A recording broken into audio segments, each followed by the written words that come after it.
नमस्कार, सत श्री अकाल, आदाब। मेरा नाम आशीष, आपके फेवरेट न्यूज़ चैनल एवीके न्यूज़ से। तो चलिए शुरू करते हैं आज की news. Unlock 4 metro train guideline 7 सितंबर को येलो लाइन और 9 को चालू होगी ब्लू लाइन मेट्रो यहां जाने समय। कोविड-19 महामारी के चलते 5.5 महीने से बंद पड़ी देश की 18 शहरों की 12 मेट्रो ट्रेनों का संचालन शुरू हो जाएगा, लेकिन महाराष्ट्र में मेट्रो व मोनो रेल के चलाने का इजाज़त अभी नहीं दिया गया है, जबकि दिल्ली मेट्रो रेल 3 स्टेशन के 5 चरणों में संचालन शुरू। 7 सितंबर को येलो लाइन और गुड़गांव की रैपिड मेट्रो चलेगी, जबकि 9 सितंबर को ब्लू लाइन की ट्रेनें दौड़नी शुरू हो जाएंगी। केंद्रीय शहरी विकास मंत्री हरदीप सिंह पुरी ने बताया कि दिल्ली मेट्रो का संचालन को क्रमबद्ध तरीके से बढ़ाया जाएगा। दिशा निर्देशों का उल्लंघन और गड़बड़ी वाले स्टेशनों पर ट्रेनों का ठहराव नहीं होगा। कंटोनमेंट जोन वाले स्टेशन बंद रहेंगे। ट्रेनों का फ्रीक्वेंसी 2.5 मिनट से बढ़ाकर 5 मिनट की जा सकती है। हर फेरे के बाद ट्रेन को सैनिटाइज किया जाएगा। मेट्रो रेल के सभी कर्मचारी सुरक्षा बल को लोगों की थर्मल जांच की जाएगी। यात्रा केवल स्मार्ट कार्ड पर हो सकेगी। सभी यात्रियों को आरोग्य सेतु ऐप डाउनलोड करने के लिए प्रोत्साहित किया जाएगा। एक सप्ताह के संचालन की समीक्षा की जाएगी। मिश्रा ने बताया 12 सितंबर को दिल्ली मेट्रो का संचालन पूरी तरह सामान्य हो जाएगा। दिल्ली मेट्रो रेलवे कॉरपोरेशन के प्रबंध निदेशक डॉक्टर मंगू सिंह ने बताया कि 7 सितंबर को लाइन नंबर 2 पर पहली ट्रेन चलेगी, जबकि 9 सितंबर से 3, 4 व 7 नंबर लाइन की ट्रेनें शुरू हो जाएंगी। पहले 4 चरण में ट्रेनों का संचालन भी सुबह 7 बजे से 11 बजे तक और शाम के 4 बजे से 8 बजे तक होगा, जो धीरे धीरे बढ़ाया जाएगा। 12 सितंबर को एयरपोर्ट एक्सप्रेस चलाने का शुरुआत किया जाएगा। स्टेशन पर चुनिंदा गेट ही खोलने का बंदोबस्त किया जाएगा। स्मार्ट कार्ड की चार्ज भी ऑनलाइन की जा सकती है। महाराष्ट्र के मुंबई लाइन 1, नागपुर के महा मेट्रो और मोनो रेल का संचालन अक्टूबर में शुरू हो सकेगा। इससे फैसला राज्य सरकार पर छोड़ दिया गया है। अगली न्यूज़, पबजी सहित 118 मोबाइल ऐप्स भारत में हुए बैन। राष्ट्रीय सुरक्षा को देखते सरकार ने लिए ये फैसले। चाइनीज ऐप के खिलाफ एक बार फिर से सरकार ने बड़ी कार्रवाई करते हुए लोकप्रिय गेम पबजी समेत कुल 118 चाइनीज ऐप पर बैन लगा दिया है। ऐसा पहली बार नहीं हुआ जब भारत में चाइनीज ऐप्स को बैन किया गया है, बल्कि इससे पहले 15 जून 57 चीनी ऐप को बैन कर दिया गया था। इसके बाद 47 ऐप पर प्रतिबंध लगाया गया था। वही चाइनीज ऐप को भारत में तीसरी बार बड़ा झटका लगा है। बता दें, सरकार ने केवल मोबाइल ऐप्स ही नहीं बल्कि इंटरनेट ऐप को भी बैन किया है। इलेक्ट्रॉनिक और सूचना प्रौद्योगिकी मंत्रालय की तरफ से जारी किए गए बयान में बताया गया है कि सभी 118 मोबाइल ऐप भारत की संप्रभुता और अखंडता, भारत की रक्षा, राज्य की सुरक्षा, सार्वजनिक व्यवस्था के लिए खतरा थे। भारतीय यूजर की सिक्योरिटी को ध्यान में रखते हुए इन ऐप को बैन किया गया है। बैन किए गए ऐप में पबजी के अलावा बीडू, APUS launcher pro, cam card आदि ऐसे कई ऐप शामिल हैं। इनके इस्तेमाल भारतीय यूजर काफ़ी किया जाता है। इलेक्ट्रॉनिक्स और सूचना प्रौद्योगिकी मंत्रालय का कहना है कि इन ऐप्स की ओर से इकट्ठा किए गए डेटा को लेकर कई तरीके से सवाल उठाए जा रहे थे। राष्ट्रीय सुरक्षा को ध्यान में रखते हुए इन ऐप को बैन करने का फैसला किया गया था।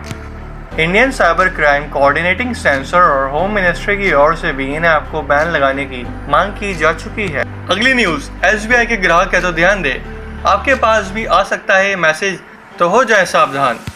एटीएम से जुड़ी धोखाधड़ी की बढ़ती घटनाओं को देखते हुए भारतीय स्टेट बैंक ने ग्राहकों की सुरक्षा के लिए एक नई सुविधा शुरू की है। अगर आप एटीएम में जाते हैं और आपका बैलेंस या मिनी स्टेटमेंट चेक करना चाहते हैं तो एसबीआई आपको एसएमएस भेजकर अलर्ट करेगा।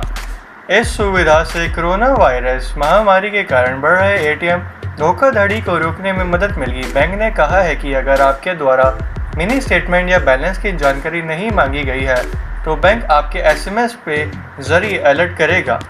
एसबीआई ने अपने ग्राहकों को सतर्क रहने के लिए कहा है और अगर ऐसी कोई मामला सामने आती है जिसमें ग्राहक ने मिनी स्टेटमेंट नहीं मांगी है तो इसकी जानकारी तुरंत बैंक को दें।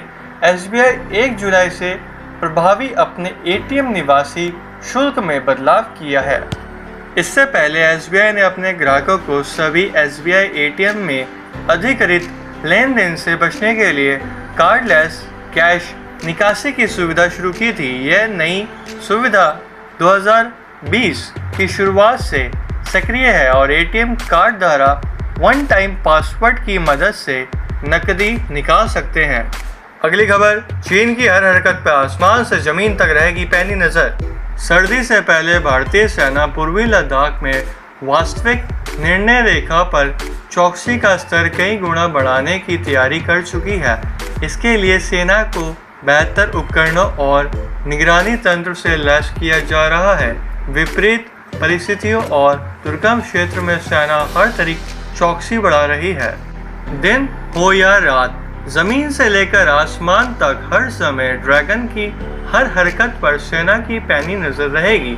आसमान से LAC पर दुश्मन पर नजर रखने के लिए फायर एंड फ्यूरी कोर को अत्याधुनिक मानव रहित टोही विमान मिलने वाले हैं।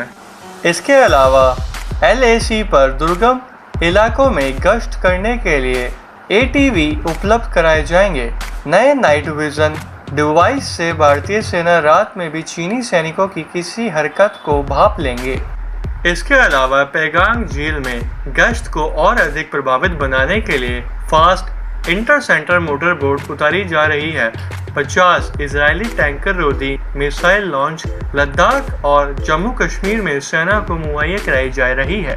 पूर्वी लद्दाख में मई माह से ही भारत और चीन में सैन्य गतिरोध बने हुए हैं। इस समय भारतीय सेना ने दौलत बैग, ओल्डी गलवान घाटी और पैगांग झील व चुशुल सेक्टर में करीब 40,000 जवान व अधिकारी ऑपरेशनल मोड में तैनात किए हैं।